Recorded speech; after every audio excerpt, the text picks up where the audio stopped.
All right, what's up, guys? We are back with another podcast episode, and I would like to say that we have a lot to talk about, but we don't. But, however, we might not have a lot, but I think what we have to talk about is actually pretty exciting, or at least somewhat drama-filled, as always seems to be the case in pickleball, a little world. bit. Yeah. So we'll just get right into it. First, we're going to talk about some of the Gearbox stuff now that the paddle's launched. Some people have gotten the paddle. There's quite a bit to talk about there. We're also going to talk about our favorite paddles of this year so far, and then just a couple miscellaneous things. But before we get into that, Will, you have started drilling a bunch since you got back from Texas. How's that going? It's going pretty good. It's kind of nice just to wake up and kind of get some like physical activity out of the way. Just starting your day off right. I've been drilling with Cale Hammond. He is a coach here in Tulsa. He used to play varsity tennis for Duke, and he's been on the pro tour recently. He's been making it through qualifiers, so he's been facing like Ben Johns in the first round. I think in PPA Kansas, he faced Ben Johns, and he lost to Ben, I think, 11-6, 11-8, or 11-6, 11-7, something like that. That's actually pretty good. Pretty respectable, I would say. So I've been drilling with him, working on my backhand and working on the movement. I've been teaching him a few things as well because he's a much better singles player than he is a doubles player. His dinking's not as good, but when it comes to drives and passing shots, yeah, he's nuts. He's built different. He's built different. Yeah, it's just unfair. It's funny. So I came to pickleball, to play pickleball, so that my stature, my height would not be much of an issue coming from tennis, because I could only go so high in tennis.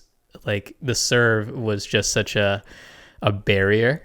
And I was like, okay, sweet. I can play pickleball. The ball's not moving as fast. It's a lot of court IQ. And then I think as I'm playing more pickleball now, I think the height is even more of an advantage in pickleball sometimes, at least in singles, because those lunges and those passing shots, when you can block them, like you just take a stab and you can get it. I'm just like, oh my gosh, all right, it's kind of unfair. Right. For sure. It is what it is. I mean, it's not that bad. I mean, shout outs to Zhao Mei. Zhao Mei, I think he's shorter than me, and he's crushing it on the pro tour singles and doubles. He's doing pretty good, so yeah. I just need to be better. I need to get good. Is there anything, are you guys following a specific format for your drilling at all? A lot of it is mostly conditioning, and a lot of it, for him, it's a lot of cat and mouse. So just for him to work on his lunging, just to better his skills at the net for singles for the most part. And then, of course, that kind of is, twofold, because then he can kind of practice on his footwork and his dinking a little bit as well. So we'll play kitchen games. Like we'll play games and the ball has to land in the kitchen. We'll play up to 11. We'll play up to 7 because that gets tiresome real quick. Dude, that game will burn your legs. My legs are absolutely burning. I have to take an extra step more than he does, but I would like to think for the most part, I come out a little bit more on top just because I'm a little bit more experienced for that, but I don't think he gets as tired nearly as quickly as I do. So sure, we've been doing that. A lot for me has been a lot of just backhand drills, everything backhand related. I'll just stay on the left side and I'll do ground strokes, and then I'll slowly move in, and then eventually I'll get into doing volleys and then rolls, and then I'll start moving back, and we'll continually do that for the most part. We haven't come up with, I guess, a specific format like just yet, but we're kind of working our way there, I would say, and this is kind of just dependent on us as we're figuring out how we like to drill. So yeah, that's really what I've been working on. It's been good, I guess, but it's been tiresome. Like I think I need to work on my forehand now, because my backhand is just, I think it's to the point where I get so tired, or I worked it so much, I think now I might be developing bad habits. And I was like, okay, I don't want to enforce bad habits, right? You ever hear that? It's like you practice and you practice so you can get it right. But then after a certain extent, since you're tired, you start doing things wrong, and then you might be solidifying bad habits instead. So trying to find that balance is what I'm struggling with right now. Yeah, no, that makes sense. I haven't gotten, well, we've been drilling. I mean, Isaac and I were on court. I think I'm at 10 or 11 days straight. I'm something crazy straight of being on the court every single day, which I don't know if I've ever done this many days in a row, but there's just, getting through paddle reviews or whatever. And Isaac and I have just been going to the court and then essentially drilling. It's not so much focused on actually drilling, but it's kind of what it becomes. We do a bunch of dinking, then we do a bunch of like mid-court resets, and then some drops, play some skinny singles. Like effectively it's drilling just without like, I guess, me consciously thinking about, I need to fix this shot. But I do this week really want to, I don't know what way I want to do it. I think it's gonna be skinny singles, and we're only gonna do it where he serves the ball, I hit the return, he drives it, and then I block it, so I can freaking work on those fourth shot blocks. Because the reps, man.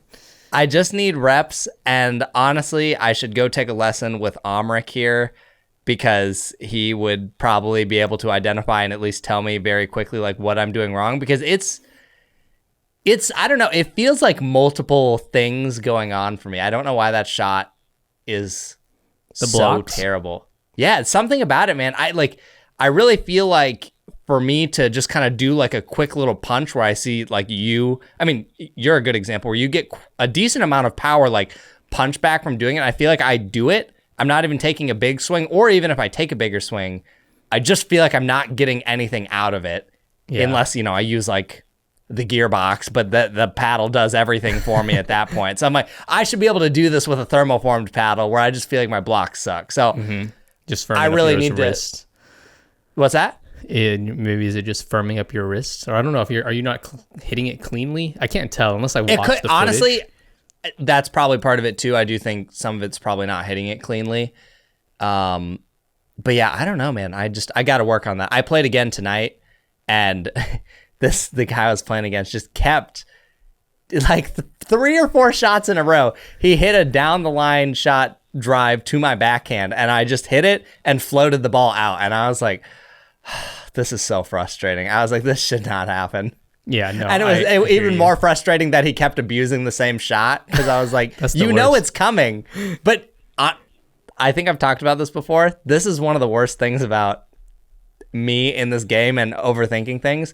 So let's say someone does it to me twice. I'm like, okay, they know now that they now know that I think they're going to go back to my backhand. So obviously they're going to go to my forehand. So then I don't set up for it for the third time, and then they just go to my backhand. And it's like I'm thinking a step ahead of them, but they're just like, no, I'm just going to keep doing this till you show me you can do it.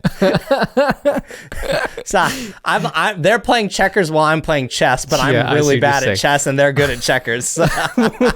I know that you know that I know you're going to go to the same spot, but are you really though? It's like that reverse psychology.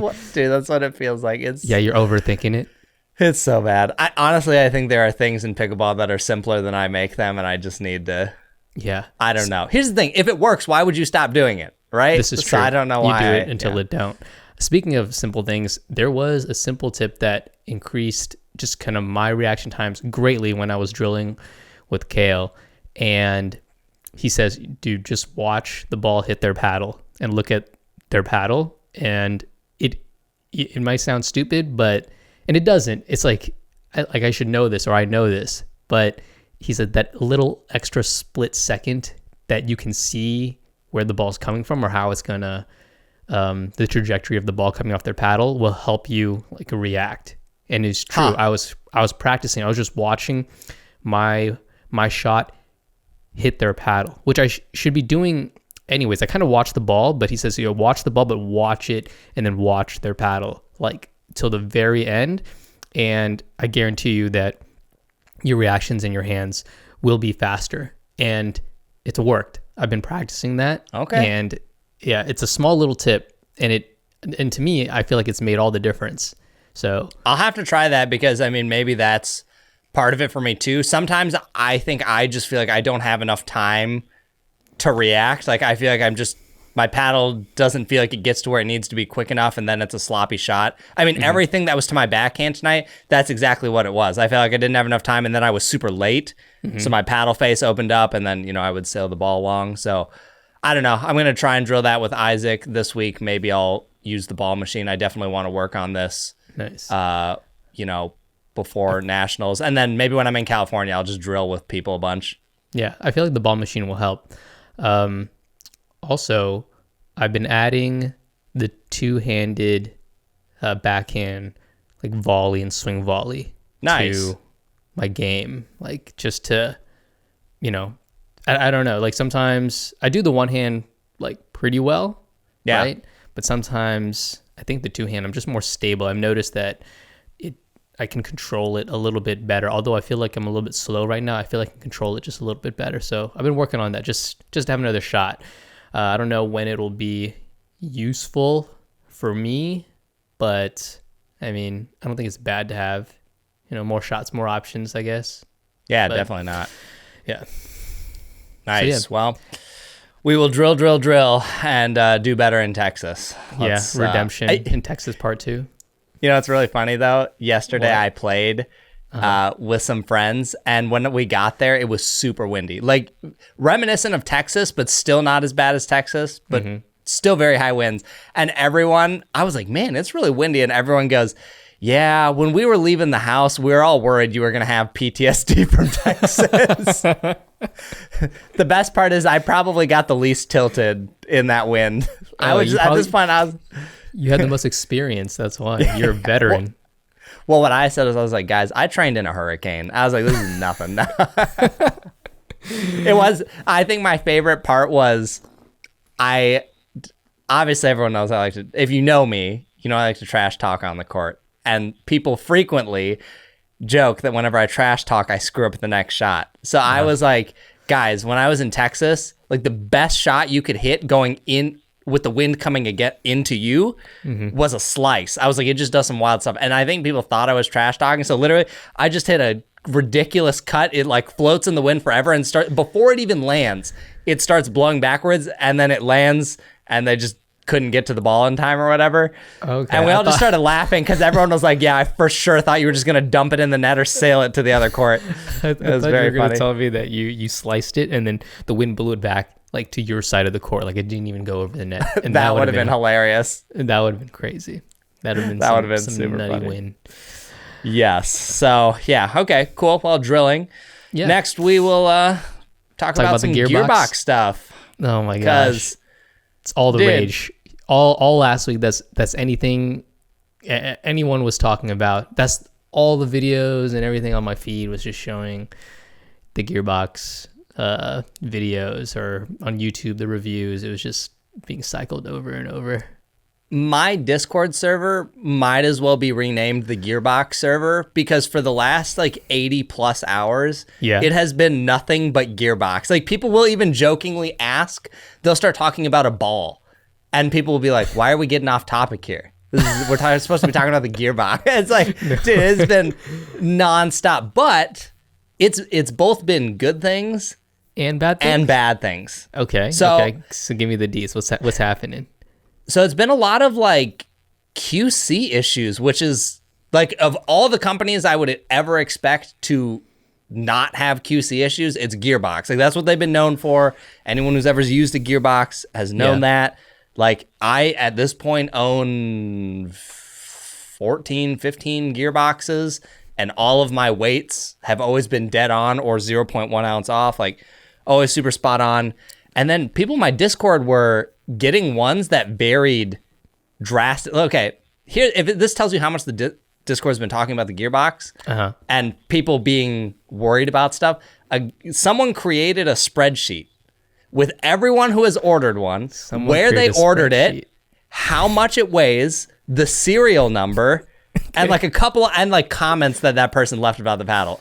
And we'll get to why that is more relevant in a minute. But of 22 paddles that are known to be purchased in the Discord server, 14 of them were 7.8 ounces or less, which for Gearbox, okay, that's a decent amount off. But then 10 of those 14 were 7.7 ounces or lighter. So, and I've seen as low as 7.5 ounces, which for Gearbox, you might as well have missed the moon. Like you landed on another planet if you're 0.5 ounces off. So that's obviously been a little bit of a complaint, understandably so, which is also a little ironic because on Brian's podcast, Building Pickleball, Rafa was talking about like, yeah, you know, companies kind of sell like basically, you know, how they have like light, standard, and then heavyweight or whatever. He was like, yeah, like that's just because it comes off in random weights in the assembly line. So they sell it as like a feature. And he was kind of poking fun at it. And now I'm like,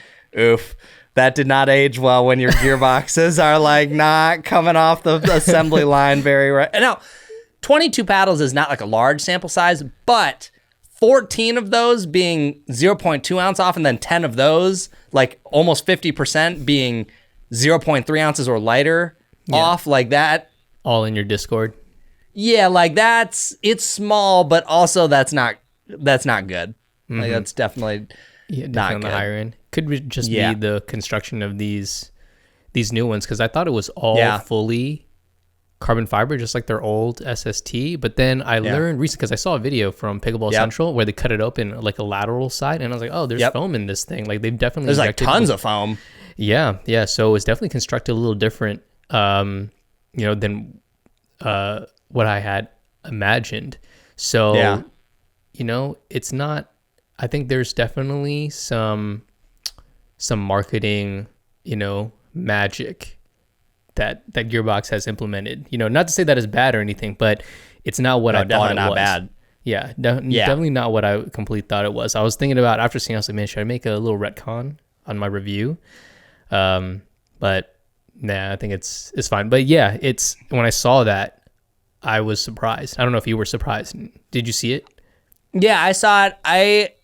Honestly, I didn't. The first time I saw it, I was like, "What am I even looking at?" I was like, "I was like, this is so not what I thought it would be." That I was like, "What am I?" And not that it matters. Like, well, I don't want to say this is more interesting, but I guess it's just different from what I expected. So, like, I thought it was fascinating seeing that cut open from like the faceplate basically being removed. Yeah, I've also never seen a paddle cut open from the faceplate. Yeah, like that.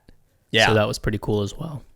No, I thought that was pretty interesting. But then I have seen Facebook posts and people in my Discord server talking about dents in the carbon fiber face, which we started seeing that last year with the ProKenix Black Ace, and then I've seen it on the little other dimples. thermoformed. Yeah, the little dimples. And people have emailed me like saying, "Hey, is this normal?" And I'm like, "Well, I don't think you should expect that, but I've seen it enough times now to where I'm not surprised when I see it." And it doesn't impact play. Like, I think I've had a couple paddles that had the dent, and I'm like, whatever. Like, I'm probably going to dent it anyways playing. So like, it doesn't personally bother me. But again, when you have a company that's known for high QC and you're spending $275, that paddle better be pristine when I open that box. True.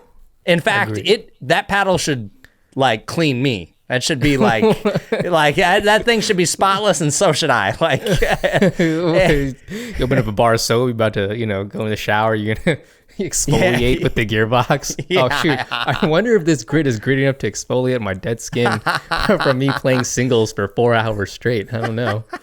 Is the grit still is the grit still there? I don't know. That's right. But yeah, the dents was odd, though. It does seem like paddles. It seems to happen to paddles that are hot molded or pressed in a mold or something with heat. Like, the common theme of paddles I have seen have these dents is hot molded paddles. So I don't know if it's just something in the mold when it happens or what's causing the dent. Not a big issue in my opinion, but still unacceptable, especially when they're touting like how superior their QC is. And one guy on Facebook had a chipped edge. I actually met a guy tonight who had a couple of the Gearbox Pro paddles, and he had to warranty one because his had a cracked edge, I believe it was. So all of that to say, for Gearbox, this is extremely uncharacteristic. It's probably because they've never sold this many paddles before, and they're just, that's probably what it is. That's probably what it is. Honestly, I wouldn't be surprised if once people started hitting it, I mean, when I first started hitting this paddle, I was like, holy crap, this is insane. And I can only imagine that every retailer that tried these probably had a similar reaction and was like, okay, we need to stock a bunch of these because these are going to be huge. And then Gearbox just couldn't keep up with the demand. Like, yeah. Yeah. You know what's funny is that, have you met anybody who doesn't like it? no, everyone who hits mine is like, this thing's crazy.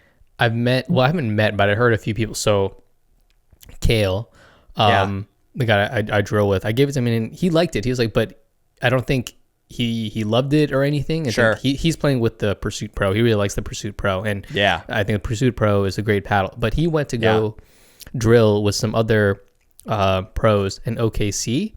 And one of them plays with the Gearbox Power. Yeah. And he switched to this one. And a few of the other people he was drilling with were all trying it out. And they all hated it. Really? Wow. No, That's crazy. I don't know if, I mean, I'm paraphrasing. This is what he told me, so Sure. I don't know.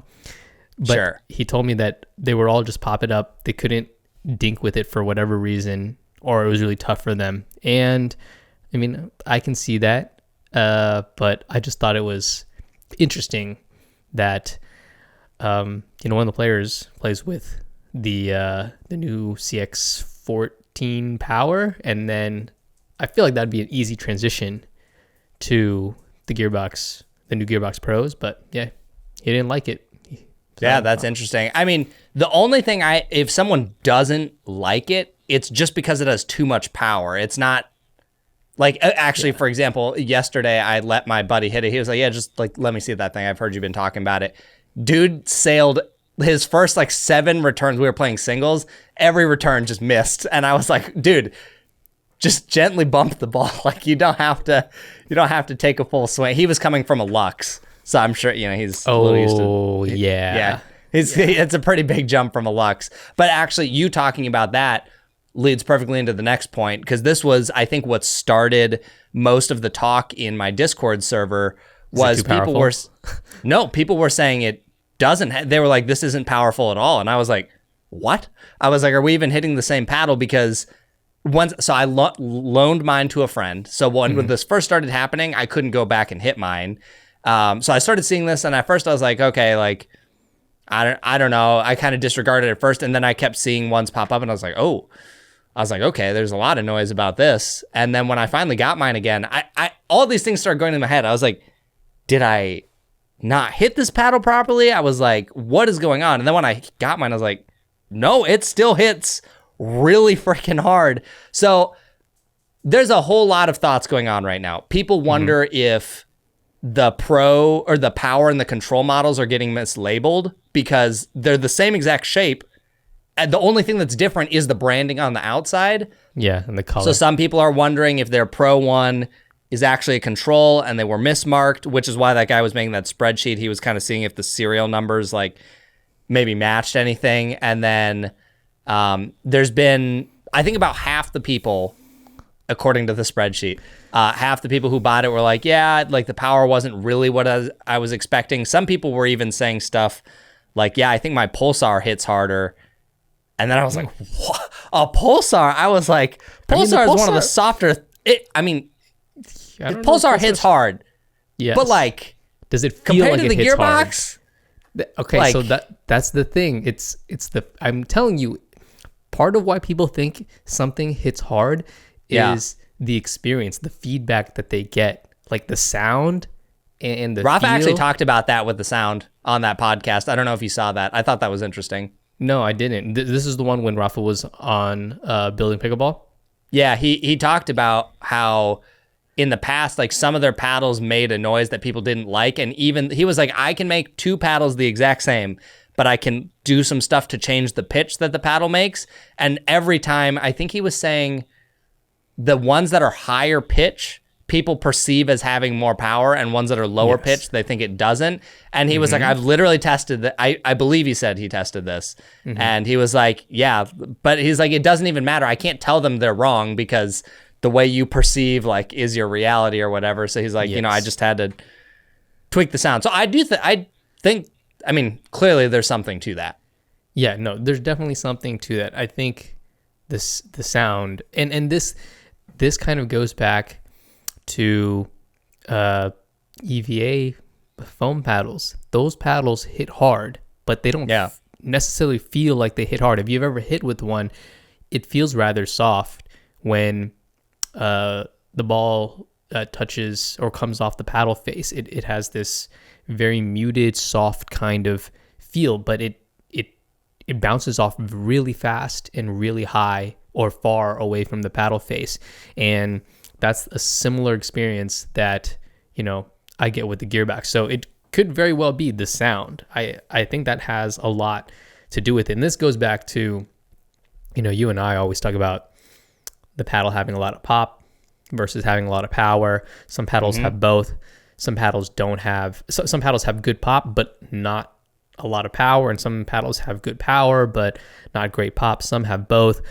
I'm actually it's probably going to come out sometime this week, but I have a video like kind of describing pop versus power. And cool. I have some paddles that I've kind of categorized.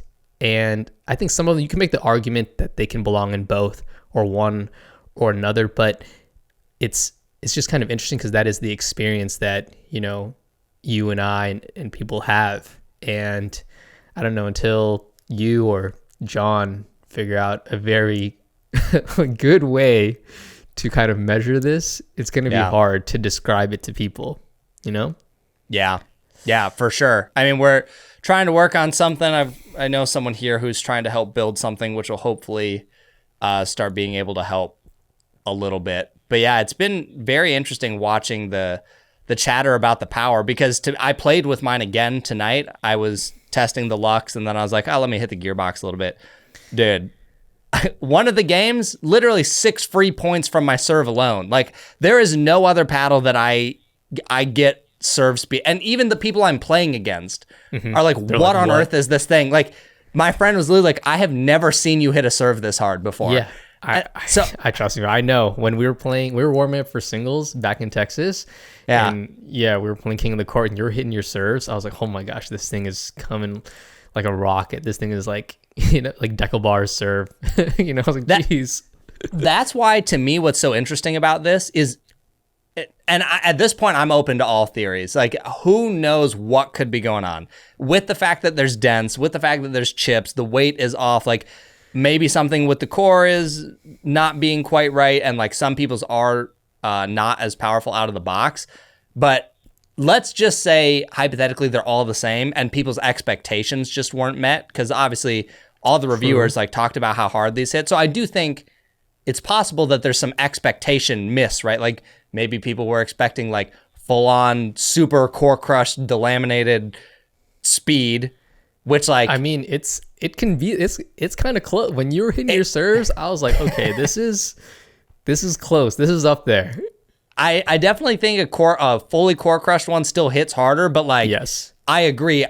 I don't think this is very far off, at least the one I have. Like, when I'm hitting these serves, I can't think of another paddle that I can do this with. I don't know, it's wild when I hit it. But let's just say it is all the same, hypothetically.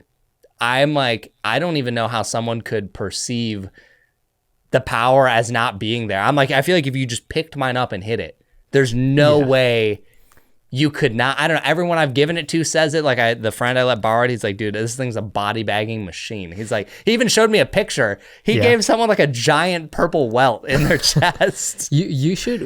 I almost feel like you should do a poll, or not even a poll, like a bracket, a tournament bracket, most powerful paddles, and you just put, make people vote. And then see what makes it to the top, like what they think is the most powerful. You already know, though, the only problem with that is everyone's just going to vote for the, like if they, let's say it's a black ace versus a carbon, and someone has a black ace, but they've never hit a carbon, you already know the black ace is getting the vote. Not that many people have hit enough paddles, you know what I mean? I guess this is true. You're right. I think the amount of people who've hit more than, I don't know, would you say 10, 15 paddles are probably less, or probably slim. What do you think? Yeah, what do you think the average amount of paddles people have tried or hit is? How average of a pickleball player are we talking? Oh yeah, this average pickleball player. This Like 3.5? 3.5. Yeah, yourself. You should know better. 3.5. 3.5 to 4. I would say most less than 5 paddles. Okay, all right. Let's go 4.5. Now, if you're talking like tournament players, I would say players 10 20. plus. Yeah, 10 plus for sure. Yeah, like it's a lot. I actually have one friend here, dude. He was so obsessed with his paddle tech. Like he just doesn't like replacing his paddle, which is totally fine. But he also didn't like replacing his overgrip. So, dude, he was literally like wearing it down to the wood on his paddle tech. And I was like, dude, just put an overgrip on. Like, just put an overgrip on it. Oh, I don't know. Like thready and like I know dissolves in your hand. It's nasty. And when it leaves that powdery residue, when it's deteriorated so much, that's the worst thing ever. I know, it's crazy. I'm like impressed he could play with it. But I had one more thing I was going to say about the Gearbox. I guess I don't remember exactly what it was, but yeah, I'm very interested to see. Oh, I think at this point, if you have not bought one yet, I would probably recommend that you wait, because I have never seen these QC things from Gearbox before, and it might be worth waiting like a month just to see how this shakes out. Maybe there is actually an issue. Like at the very least, maybe the stuff like the dents and other stuff gets sorted out. And it's not that you don't expect paddles to have some issues, right? Like every product on earth, no one has 100% success rate, no defects, nothing. Like if you're shipping thousands of paddles, you expect a handful of them to have issues. But I feel like I'm just seeing more than I would expect from most brands, especially Gearbox. So if you haven't bought one, maybe just wait a little bit. Hopefully the one you get is totally fine. There are also, in my Discord server, of the 22, it's literally 50-50. Like half of them are like, yeah, this hits exactly how I thought it would. Like it hits hard. And then the other half is like, like I'm pretty underwhelmed. So yeah, I don't know. Some of them hit. It's polarizing. No, it's polarizing. That's what it is. Yeah, definitely polarizing. And some people are like, no, this thing is literally like one of the best control paddles I've ever hit. And I'm like, oh, okay. Yeah. if it's actually the power one, like it is not a control paddle. I mean, but it feels controllable is because of that muted feel. So I can see where people think that, you know, and also, I mean, this is what the regular people are saying about it. What about the pros? Did you watch that clip? Colin Johns went on. Oh yeah. Yeah. What do you think about that? Well, that's the other thing too. Said? When people are talking about, it doesn't have power, I'm like, well, there's also a bunch of these pros that already want this thing banned. Like it hasn't even really hit a tournament yet, and people already want it gone. So, but yeah, I mean, I thought the interview on like Pickleball was pretty interesting. Them talking about the Gearbox. Zane is convinced it's 100% going to be banned. I don't know that I believe that. Zane's complaining about it. I don't, honestly, it really didn't seem like he was complaining about it, in my opinion. From what I remember, he's just convinced that it'll get banned because it's so hot. And, it might not be from USAP. It sounds like it obviously passes everything USAP. It's on the list. Mm-hmm. But MLP and PBA also don't really care about that. They can kind of do whatever the heck they want. Like white paddles. True. MLP wants them gone. So maybe if enough pros are like, yeah, we hate this thing, they could do that. Which goes into a whole other complicated thing about like, it gets really weird when certain equipment is approved for pro use, but then it's USAP approved. Yeah, and then, some people watching pros are going to be like, well, if it's banned for them, I don't want to play again. It's like, I feel like it's going to get messy. I think, this goes back to what we were saying, that these rules, these regulations, these things need to be more transparent. And I don't see a problem with the pros playing with, custom paddles as long as they meet a certain criteria that we all know. Yeah. And even if it's not available for us, like I don't have an issue with the pros playing with more powerful paddles because, they can handle it, right? Yeah. Whereas us playing recreational, if you have a paddle that's playing so hot, then it can be dangerous. And I think that's what a lot of people are worried about, is that, with paddles becoming this powerful, that it becomes dangerous because the people who are using these paddles don't know how to properly use them, or they're not skilled enough to use them, and then somebody will get hurt. I think on the pro side, yeah, there's, obviously they're hitting much harder, but also I think they're much more controlled. They're better. So yeah, they're better. Right. Exactly. But I don't know. I don't know what the pros think about it, but I think we'll probably have to wait about another month. Probably within a month, I have a feeling we'll know how much some of these pros hate this thing. The biggest issue is that Gearbox just doesn't have a lot of pros who actually use their paddles, or at least ones that are usually in a main draw. So that might make it take longer to see some of the complaints. But I do know 3.0, Paddlegate 3.0. Oh gosh, is this Paddlegate? Is this Paddlegate 3.0 or is this 4 or 5? Oh dude, I don't even know. This would probably be 3. But like 3. I was saying in my Discord server, I was like, can we just have a paddle launch that isn't plagued with controversy? Like every thermoform that came out is always, well, it might still core crush. Obviously the Legacy had like their whole like shipping fiasco earlier this year when they were super popular. Like, can a paddle just come out, be good, and not have issues? Like, it would be lovely as a reviewer to just not have these things. Yes, you don't have to go back and retcon what you say. Yeah, it's like, I mean, I don't know. It's crazy, man. And also, like, I think what's interesting from an interviewer, from a reviewer's perspective, is like, if a bunch of people get a paddle that doesn't feel how it should, or like, let's say there is actually a defect where some of these aren't hitting as hard, it's annoying because I feel like I portrayed the paddle that I got as what it was. Like, it hits really hard, like it's got a lot of really nice things to it, blah, blah, blah, blah, blah. But if people get a completely different paddle and they're like, what on earth? Like, this guy was so far off base.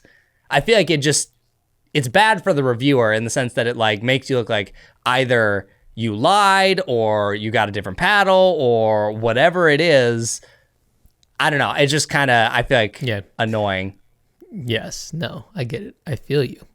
But that's I'm definitely going to be asking companies for multiple paddles from now on. Oh yeah. Oh, just so you can test, like, just because there's discrepancy between two of them. See if there's like QC issues, like whatever, like, okay, you got to send 3 paddles or whatever, because one is still clearly not enough. Well, I mean, is 3 enough though? That's pretty small sample size as well still. Yeah, but I mean, what am I going to ask them for, 10? Yeah, you're right. I mean, like, you could, but also, I don't know, 10 feels like really excessive. Yeah, you're not going to be testing all 10, that's for sure. Yeah, definitely not going to hit all. I mean, yeah, there's no way I'd have time to hit all 10. So, I don't know. That's all the Gearbox stuff. Things have been going a little wild with that. If you get it, let me know what you think. I'm very curious. I hope most people get what it's supposed to be. I think it's a great paddle. Obviously not going to be for everyone. It is a power paddle, so if you are not a power person, you probably don't want that paddle. But I'd update people. Do you think the game is getting too powerful? I mean, I think this Gearbox is probably at the upper threshold of what I think is acceptable for pickleball. Here's the thing. When I'm playing right now, the paddle is fast and people definitely feel it. Like, people will make comments, like, obviously my serve, like, people are like, I've never seen Chris hit a serve this hard, whatever. But it's not so busted that, like, I'm beating people I have no business beating, right?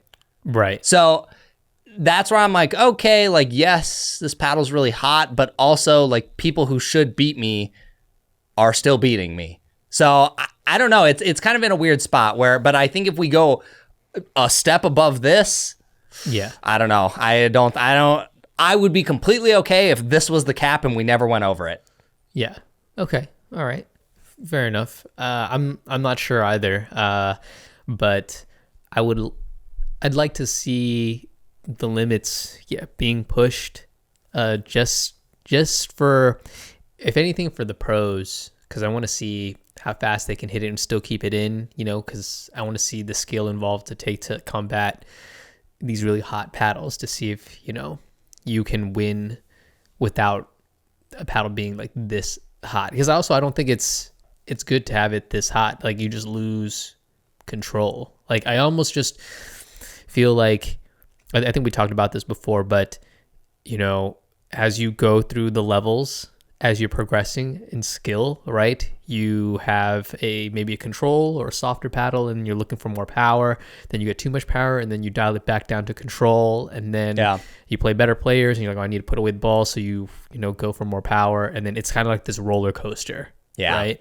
Yeah. So I don't know, man. I guess we'll see. Paddlegate 3.0. I'm calling it. It's gonna happen in 2 months. Oh gosh, let's hope not. I am over it. I just want to review a paddle and have people get what they expect. That's all I want. It's never the case. It is your job. Dude. We're trying. I'm like, I don't know what else. I don't know. We're just going to have to hopefully with 3 paddles, like I do want like now that Isaac's working for me, like he's going to probably be testing paddles with me, and like that's another set of eyes to just like test things and feel things out. So we'll need at least 2 because I'm not going to share a paddle. We're going to need at least 2. So anyways, we'll move on.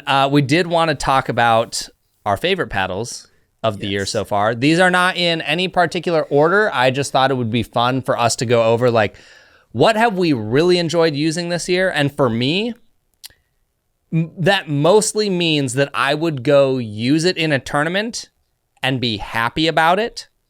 There are a couple exceptions in here where like it probably wouldn't be at the top of my tournament list, but I did have a lot of fun hitting the paddle. So we're just going to chat about what we liked. You want to talk about yours first? Okay. Am I going to go through my whole entire list first? No, let's go one at a time. One at a time? Okay, first one, the filth. I mean, I think I used that the most this year. It's between that and I mean, the next one's the R3 Pulsar. So those are my top 2, I would say, that I've enjoyed the most so far this year, because obviously I played with it the most this year.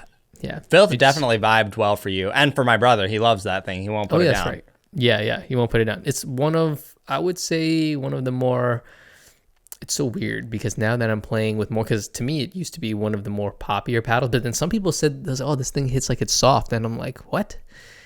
I know. It feels soft, but it hits powerful. I don't know. And then also in John Q's spreadsheets and his testing, it's one of the popular paddles, I think. Like it's up there. I definitely think there's something to be said for, and this goes into our whole pop and power thing, and this is why I do hope like more definitive testing comes and we can figure these things out better. But like maybe, when you're hitting a punch on something shorter, like, the filth might not be super poppy, but like when you crank it, because also I think like on the Gearbox, I do think you have to hit a certain acceleration to like get full power out of it. Like if you just hold the paddle still and hit a block, it's poppy, but like it's not like, whoa, what the heck just happened? Like you got to hitting a ProKennex Black Ace. Yeah, exactly. Like I think if you do give it a bit of a swing, like that's where you get the juice. So I think I sometimes wonder, okay, there's all of that. But I think another important thing that people frequently forget about is where do you live, what climate, and what ball do you play with? Because I think that has a massive, massive influence on how a paddle is going to feel to you. True. No, you're right. I didn't even think about that. You play in Florida with a Franklin? Yeah, you're going to think everything's soft. There is no power paddle. Everything's a control paddle. You need as much power as you can get. It's like you're probably wondering why EVA foam paddles aren't legal if you're living in Florida with a Franklin. You're like, dude, I can't make the ball go over 30 miles an hour right now. And I'm hitting an overhead. Okay, true. That's funny. All right. Well, yeah, I like those, the filth, R3 Pulsar. What about you? For me, I mean, I think most people know that my top has been the 6.0 double black diamond 16 millimeter. Like even with the Gearbox, like I still love that thing. Like I'm very torn between them because I like them for different things. Like my serve is insane with the Gearbox, drives, overheads, like very good. But then the biggest area for me is just like mid-court transitions or when people are really pounding overheads. Like I just don't feel as confident in that area, but the double black diamond, I'm like, oh, I feel comfortable. Yeah. I've noticed that when you play with the Gearbox and you're on the run to hit a ball, you can't reset it nearly as well. Yeah.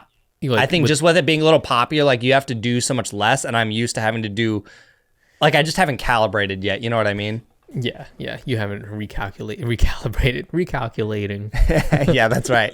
But I would say right now, Gearbox Pro Power Elongated and the 6-0 Double Black Diamond are definitely like in my running for top of this year. Gotcha. Okay, well, let's see. Moving on. I mean, I did like the Gearbox as well, but I haven't played with it enough to say that it's, some of my favorite paddles of this year so far. But I do like them, and I can tell objectively that they are good. Next up on my list is the V7 Prism, and I know you like you like the Prism Flash, right? I remember when we first played with it. Yeah, you and I instantly gravitated towards the either, which it's just funny because I think it speaks volumes to our play styles. 100% it does, because the V7's heavy and the Flash is light, and I just know it. Look at the paddles you listed: R3 Pulsar and Filth. Their swing weights are like 123. V7 is like 127. Yeah, 127, but it feels like soft. And I do like the regular Pro as well, the Vatic V7 Pro, but I think the Prism I like just a little bit more. But yeah, that's one I've been really enjoying. It's usually one of the first ones I usually recommend to people, like an easy recommendation. Even the Flash as well, like the Prism Flash and the regular Flash. I'm like, oh, easy recommend. 100%. Then same for me. On my list, I have the Vatic Pro Prism Flash. I really liked playing with it. It's a great control paddle. Obviously, the price is massively appealing. It's just a good paddle. It's so easy to recommend if someone just needs a paddle and they don't want to spend a lot of money. It's just like, go ahead and buy this. Like, it just don't need to think about it a lot. Yeah. So it's funny you mentioned that, high swing weights, because I just looked at your list and you have the Pursuit Pro MX60, and that's a pretty high swing weight paddle. Yeah, mine clocked in the low 120s, I believe, which is usually a bit outside of my preferred range, but I did really like playing with that paddle. I thought it was a lot of fun. Yeah. It's just an objectively great paddle, I think. Yeah, I kind of overlooked that one, but that's right in my wheelhouse as well. But I don't know, I didn't have enough time with it. But I do like that one as well. There's just so many good ones. I think what turns me off for that one is just, I think, it's that shiny edge guard, No, it sounds stupid, but it's that shiny. I was really hoping you'd say the exposed polymer. I was really hoping you'd say it. Oh, really? I didn't even know. I knew you weren't going to say it, but I was hoping you would. Is that why you don't like it? Because of the exposed No. Polymer? I mean, that's the only paddle on this list that gets a pass for that. The exposed polymer. I thought they covered it up. You can't feel it, can you? It's not so much that you can necessarily feel the core, but the face extends outside of like the shaping palette, so it's sharp. It just doesn't feel nearly as premium as a lot of the handles in this list. Gotcha. Okay. Yeah. Okay.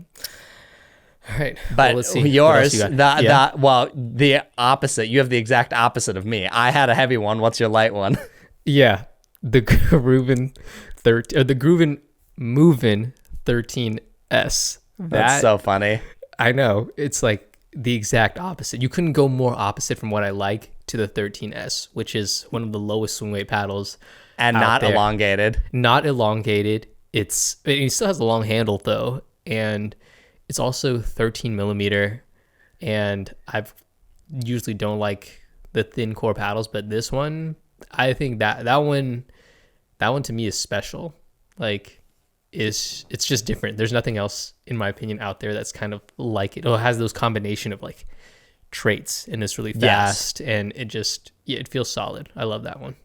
It is kind of one of its own thing. Like, they're really, if I looked at my spreadsheet, that first of all, there's hardly any paddles that have a swing weight under 100, let alone a thermoformed paddle, and let alone again, 13, and even just a raw carbon fiber paddle. Like, there's maybe one other one, and I can't even think of what it is. The only other one that kind of comes close to it is like kind of, even though swing weight's higher, is the Scorpius 14 Anna Bright's paddle, the Yola Scorpius 14. But it's still like 12 points higher, so it's still noticeable.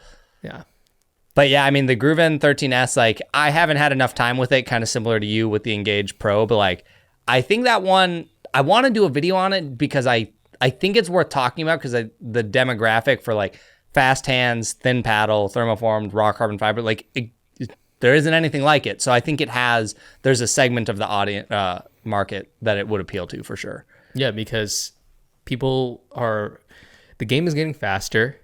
People are getting faster, right? You know, with their speed ups, people are getting better, and you need like the right equipment to, you know, kind of cater to that play style, and also to counter like the really fast hands and hand battles. And I think this is one of the battles where I feel a noticeable difference. Like I feel so fast. Like well, when you drop like 25 swing weight points. Oh, it's so fast. But the thing is, it's not only is it fast, it's still like it can still kind of smack. You can still smack the ball. That's the thing, because you think with something so headlight, you can't put away a ball. But yeah, I can still put away the ball like plenty decent with the Movin' 13S. Yeah, no, it's a pretty interesting paddle. I think that was a good one to put in this list for sure. Next up for me is the R1 Pulsar or the Valair Forza Mach 1. These are essentially the exact same paddle, so it really doesn't matter which one you pick. I just pick one of them and you're probably going to be happy. I've played them both. I like them both. It's just a slightly softer thermoform paddle.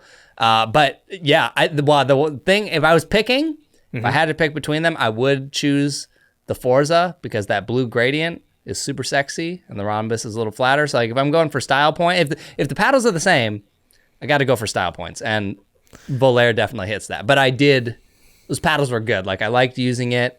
I never did get around to doing a review on it, mostly because it was so similar to the Pulsar, but it's good. Like, I mean, yeah, it's a good paddle. Yeah, no, it's good. I mean, I did a review on it and I actually said that it was kind of boring, but that was a good thing because it kind of checks all the boxes, you know? Yeah. So that's the thing is, and you know, maybe that's another thing for me is like, yeah, it didn't do anything amazing.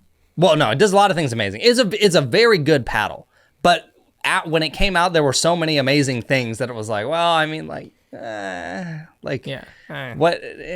just so many things that are kind of similar. But yeah, I think for me, I could go to a tournament and play with that and feel nice with it. Cool. All right.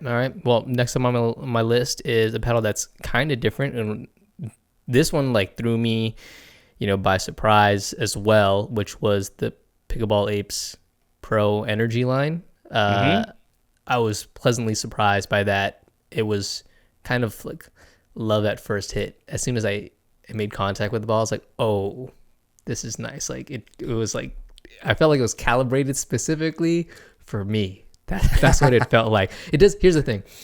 It doesn't perform like it performs well, but it's not like top notch in my opinion in any category in terms of power, touch, and spin, but it scores very high, I think, in all those categories. But just the combination of the package just feels really good. That elongated shape with that extra long handle where I don't have to put my finger behind the paddle face on my left hand. Yeah, it's just the most intuitive paddle I think that I've personally have played with this year. Yeah, I got to hit that one a little bit. It wasn't, I think because of the narrowness, it wasn't quite for me, but the long handle was really nice. I have gotten to hit the Pickleball Apes Proline Energy S, and I'll have a review on that by the end of this month. The video's done. Yeah, it should possibly even be this week. I have videos done. I'm just waiting for the release date at this point. But yeah, I mean, you know, what's interesting is, well, I'll save it for the review just because I don't know if I should say anything about it before it's out. But say it. It's solid paddle, but again, it doesn't like score high in like any one thing. It's just like all around solid for sure. Yeah, sometimes you kind of have to like look at the paddle like as an overall package, and also you just have to like it. Like, you know, if you like something and you get really, when it comes down to this, okay, for all you guys listening out there, you guys watch me, you watch Chris, you watch all these paddle reviews, you're trying to find like the best piece of equipment. First of all, it doesn't really matter that much. Like, you're probably better off working on your skills. Like, you know, these paddles that you get will make you marginally better, if that. But really it just comes down to confidence. If that paddle gives you confidence, Yeah. like that is the paddle that you should be playing with, because I think that confidence goes into your performance in a big way. And so whatever gives you confidence, if knowing that you have the most powerful paddle on the market, or the one with the highest RPM according to one of these tests out there, if that's what gives you confidence, great, but I don't know if the color of a paddle gives you confidence, like you like that color and it makes you feel good and that gives you confidence, go for it. It does not matter. Like, and I will say, I think the confidence thing is big, because right now I think that's, again, what'll keep kind of making me flip flop until I can really sit down and actually drill with the Gearbox, which is going to be hard, because as soon as I finish this Lux, then there's like the R3 Nova. If I get to that one, there's more paddles coming out. So it's just really hard to sit down and drill. But that, like the double black diamond, I think that's one of the reasons at this point I just love it so much, is like I just know it so well inside and out, and I don't think about the paddle when I play pickleball. And I feel like when you don't think about the paddle, that is a great sign that paddle is for you. With the Gearbox, I'm still thinking a little bit about, like, when I go to hit a reset, I'm like kind of like conscious of like, okay, you got to like hit this a certain way. And I think I will get that to a point where it can be more automatic if I can drill with it. But there's a lot to be said for, if it makes you confident, like, just stick with it. And I talked about this in my newsletter this week. Some people will email me and say, dude, I love X paddle. Like, it is the best paddle I've ever hit. There's nothing it does wrong. I love it. And they're like, but do you think I should try like one of these paddles? And I always tell them, I'm like, if you love that paddle, please stick with it. Like, it pains my heart that you love the Z5 or this Adidas paddle, but yes, stick with it. Thankfully, I haven't seen that happen with a Z5 yet. If you're out there and you love the Z5, please email Chris and tell him that you love the Z5. It'll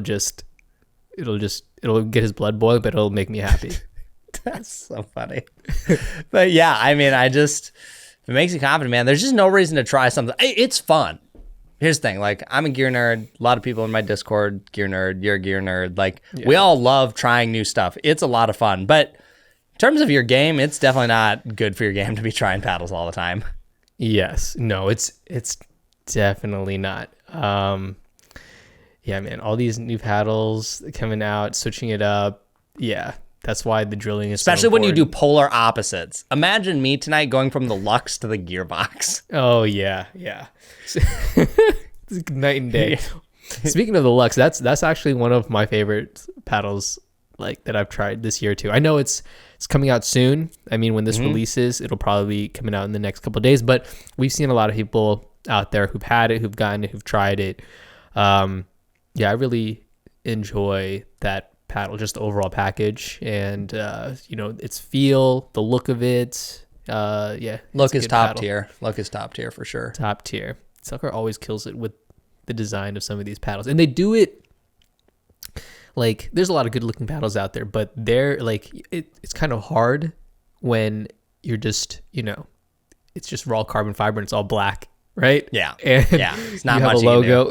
Right, exactly. Of course that's going to look good. It's hard to make all black everything look bad, right? Yeah. But when Sucker puts in that pop of color, I think they do a good job. For sure.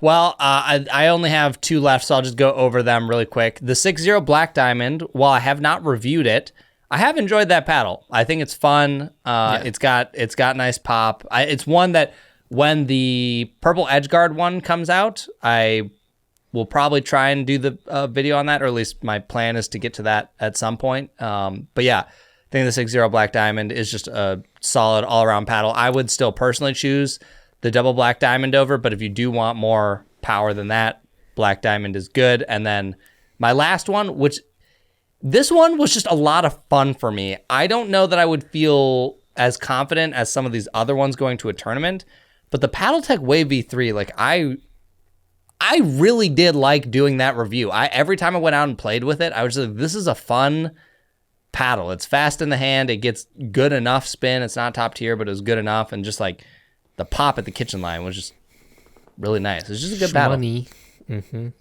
Yeah. Okay. Well, that's good. Anything else for you? I mean, I think for me, the Black Diamond did make my list. I really enjoyed the power on that paddle as well.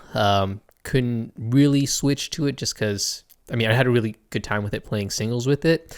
And then one that come to mind is also the 006 from Selkirk. That's like a solid paddle. Like, I think I just kind of overlook it a bit just because it's kind of on the same level as like the Forza, kind of just does everything well, almost a little boring. You know what I mean? But solid. And I think it's one of those paddles that's like, okay, maybe not necessarily my favorite paddle, but it's a paddle that I play close to, if not my best with. Does that make sense? Yeah. You know, it's not always the paddle that you like the most isn't always the paddle you play the best with. It's funny. I'm gonna wait because it'll be in a video. I just it feels weird to like kind of spoil a review / first look video. Okay. I'll wait. It doesn't matter. But yes, I completely agree with that statement. I definitely think, there are paddles like that where it's like, look, it just checks the boxes. It checks the boxes that it needs to check. It doesn't need to always have the highest RPM. It doesn't always need to have the highest amount of pop. It doesn't always need to be a complete pillow. Like, I feel like people often gravitate towards extremes, or extremes are the most exciting thing. But sometimes like just marrying things in that middle and just finding the right blend for you is like all you need. Yeah. Honestly, it's hard. I think I've mentioned it before, but you can almost buy any paddle out there right now, like from almost any company. If they have like a raw carbon fiber face, right? And it's going to be pretty good. I really can't think of necessarily like a bad paddle out there right now. You know what I mean? There's something, it's like something for everyone. Yeah. I mean, I can't really think of just, that at least that came out this year. The first one that came to my mind was the Franklin SDK. But I was going to say, I was like, wasn't the SDK? Didn't you hate that? They came out the regular raw carbon fiber one, right? It's not out publicly yet. Johnsons are just, some of the Franklin people are testing it out. Hayden's been seen with it in singles. But yeah, I mean, I agree. Like, it's hard to, I've seen people asking about the Neonic, and I haven't really gotten to hit it. I have one. It's just another one of those paddles that like it's just hard to find time for. But with a code, it's like $89. It's thermoformed. It's raw carbon fiber, and people are like, is it good? And I'm like, well, I mean, it looks like it's the same shape as the Legacy. It looks like it's the same shape as a Vatic V7. Like, it's probably very similar to one of those. Like, at least in the general ballpark, it's like for $90, yeah, it's probably a killer paddle. Like, you can't really just get. The bad ones are like rare. Like, when someone does make one wrong or make a bad one, you're kind of like, how? How did you do that? Like, why did you do that? Like, you know what I mean? Yeah, no, I know exactly what you have to try to make a bad one.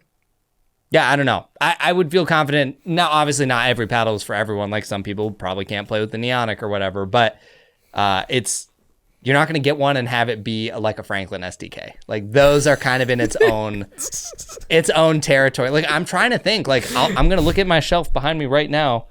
Actually, granted, I moved all the bad ones up to my storage unit.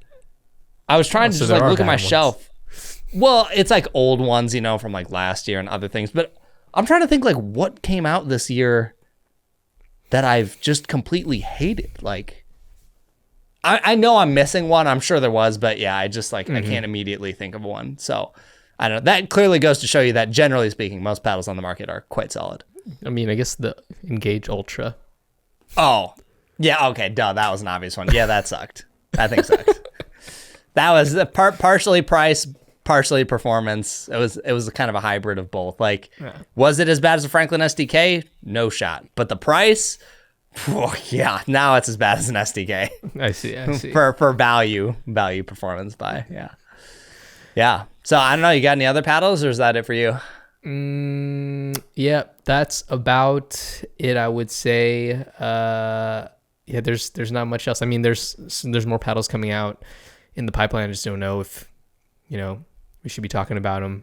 Yeah, we'll hold off on that. We'll hold off on that. Hopefully, let's just hope there's not anything else like earth-shattering the rest of the year. Let's not have... These companies are cranking them out before the holiday season. Cranking them out. They're just Like so many. It's like candy right now. I know. Everyone's trying to get it in for the holiday season, which makes perfect sense. But yeah, we are coming down to the wire for the end of the year. It's going to be really interesting to do my paddle awards video this year and just see what. Wait to see that. Yeah, I was like kind of started loosely putting some stuff together, and it's we'll see. I think it's going to be harder than last year. I just think so many good things came out that it's going to be tougher competition. Mm-hmm. Even things like spin, honestly, like not everything. A lot of things are in a pretty similar ballpark to where, you know, it might come down to like how gritty was the one you got. So it's like last year, I feel like it was a little more obvious that like, hey, this one generally more people are talking about the spin on this. I think this year, while there's a couple people do talk about quite a bit, it's like, I don't know, there's like 10 plus paddles over 2,000 RPM. Like buy one and buy one of them if you want good spin. And yeah. Yeah. So I don't know. It'll be kind of fun. But yeah, I think that's pretty much everything for me. Yeah, everything for me. If you guys are going to be at Nationals in November, when are you going to be there, Chris? November 8th through the 12th. Okay. I'll be there too. Come say what's up to us. We're looking forward to it. Yeah. Am I picking you up from the Definitely come airport? say hi and maybe watch our match, and hopefully it's not windy, and Will and I will be in a good mood this time. It'll be good. We learned from last time. I think if we repeated last time, I'd be a little disappointed in us. Yeah, no. I feel like we both learned how to like probably handle that situation better. You know what I mean? Right, exactly. We've been through the worst. We can only go up. Mm-hmm. We got pickled. Now we can only go up. You can score at least 1 point. You know what I mean? Oh, don't even. Hypothetically, we got pickled. Yeah, hypothetically, we got pickled. Well, yeah. I mean, that's all I got, man. Yeah, same. All right, guys. Thanks for listening, and we'll catch you next week. Peace.